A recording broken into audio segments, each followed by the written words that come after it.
Retiring in that fishing village in Portugal or that vineyard in Tuscany might be a dream come true for your retirement. However, if we don't pay attention to the treaties, the different tax codes, different residency rules, it might be a disaster in the making. What we have to start to think about is each country, if we plan to retire overseas, has very specific tax treaties. They have different rules depending on assets, depending on wealth, all these different variables that we need to be thinking about.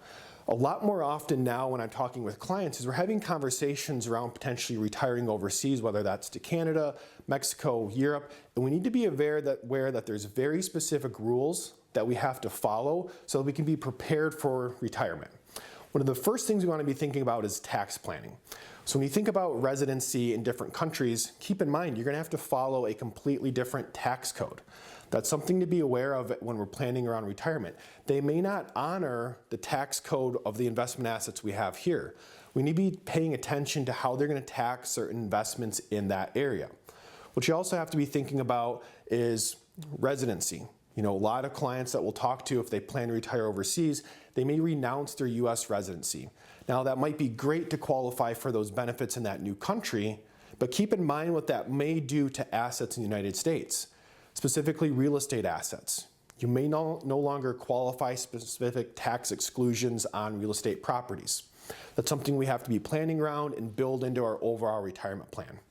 An example of this could be like a Roth IRA. So being in Michigan, we share a border with Canada. I've had lots of clients over the years that have moved back to Canada to be with family. If you have a Roth IRA, remember the benefit of that is tax-free growth, tax-free distribution, and tax-free to heirs. However, if we go to Canada, they don't necessarily honor a Roth IRA. They're going to treat that as a pension.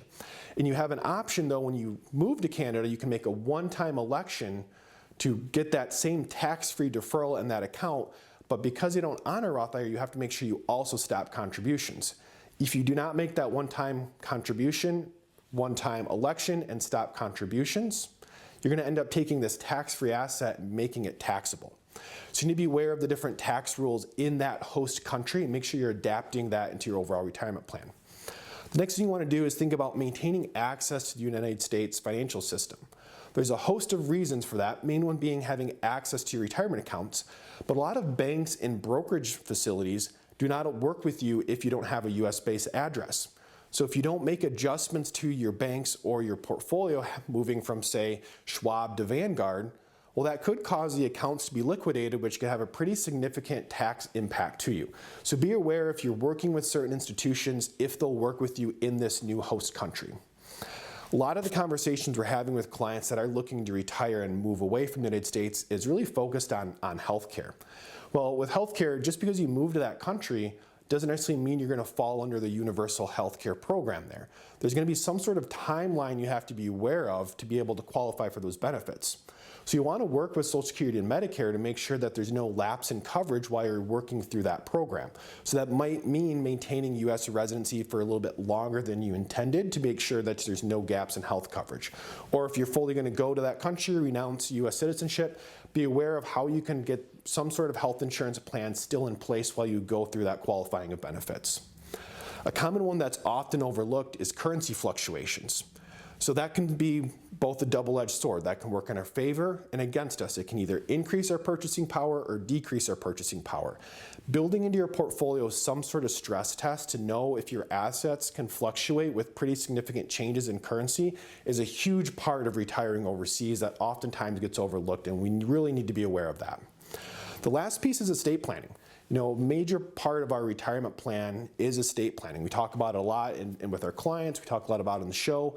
Just because you have documents prepared in the United States does not mean those documents are going to work in this new country. They might have a completely different set of estate planning rules that may not work with the current trust you have in place here.